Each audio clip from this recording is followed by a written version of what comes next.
Hey folks, and welcome to Apex Legend Manuals number 4. Today's legend is easily the most confusing I can think of. His name is Pathfinder. I'm certain that any of you who may be watching this that know anything about Apex Legends have heard of Pathfinder. He's easily the poster child for the whole game, and it's not hard to see why.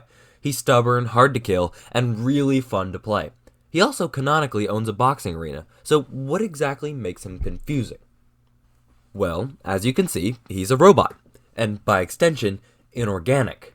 So, those of you who know the Apex lore, I ask you a question. Damage in Apex makes sense, for humans. You know, you get hit, maybe you start bleeding or lose a finger or whatever, if this was real life. In that way, having a health bar makes sense. It's the amount of damage you can take before dying. So, by the same logic, a health bar for a robot makes sense. It's the amount of abuse it can take before breaking completely. So what is in this stupid thing that allows it to work on robots and people?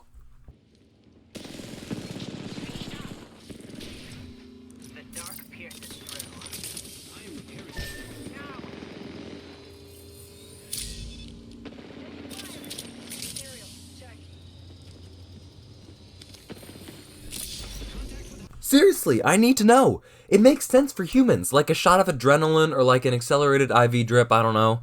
But what is inside that damn thing that allows it to repair damaged metal and circuitry, which is what has to happen to heal a robot?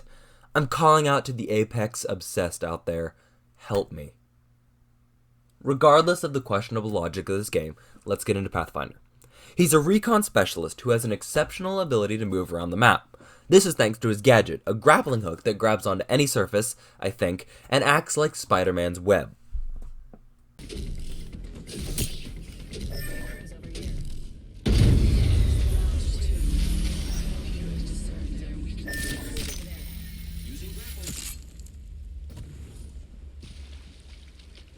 It's super fun to use and to pretend to be a superhero. His super is literally just a zipline he can place to allow his whole team to move back and forth.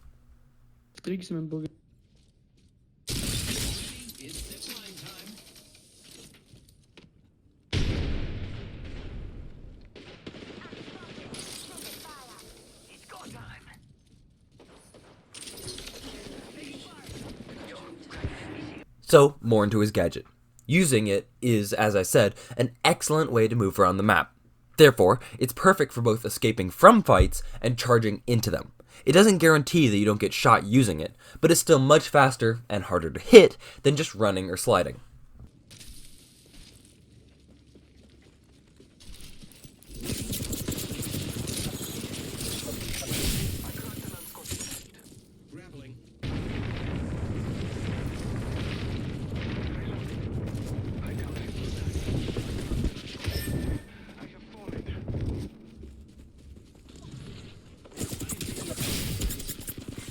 Round 3, beginning ring countdown.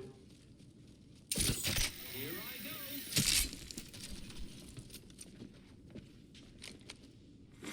Attention.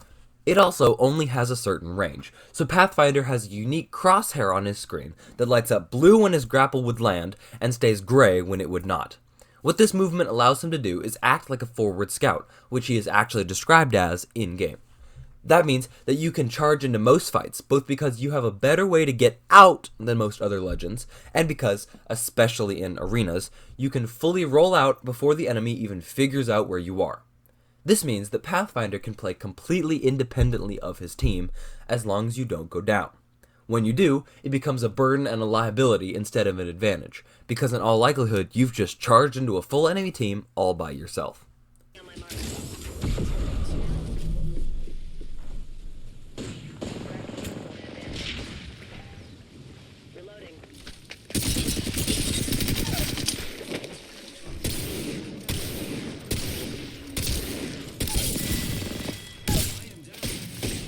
Instead of dying like that, scout and call out where the enemy is located, and then rejoin your team to fight them. This sort of tactic allows both for knowledge of the enemy's whereabouts and for your team to be close enough to revive or cover each other during the fight. Get too spread out, and even Pathfinder can't get to a down teammate fast enough to save the game.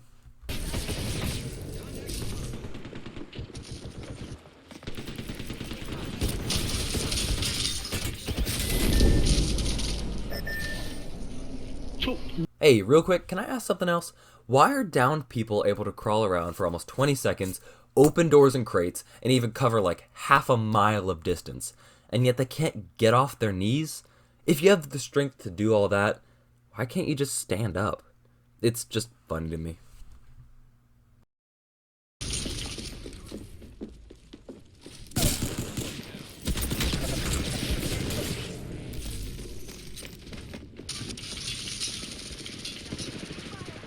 Reloading.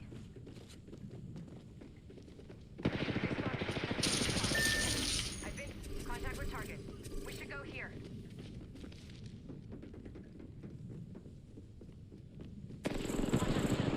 They're shooting at me. Recharging shields. Contact with target.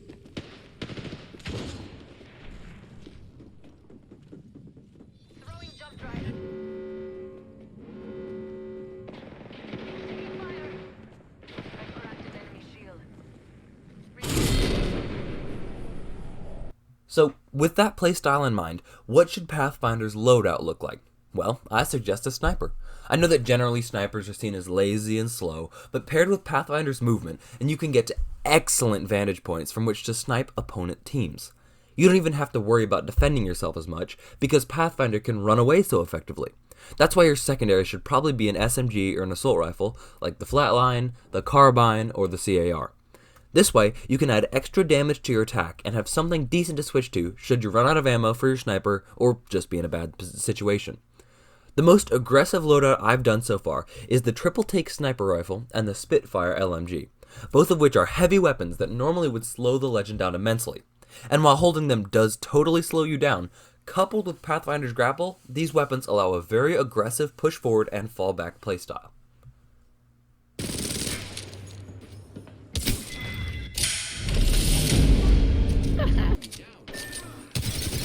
Ouais, il se démolit, lui.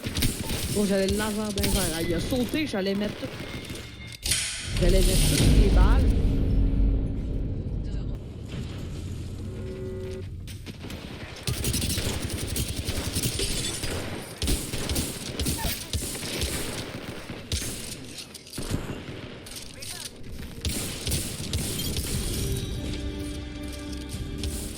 One final thing, his sort of passive ability.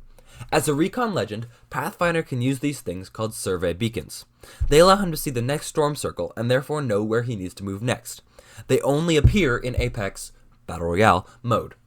His passive ability makes it so that when he uses one, it permanently drops his ultimate charge rate by 10 seconds. It does stack, but I don't find it that useful, considering his super isn't that great either. Sure, it's great for movement across gaps or for emergency escape routes, but that's about it.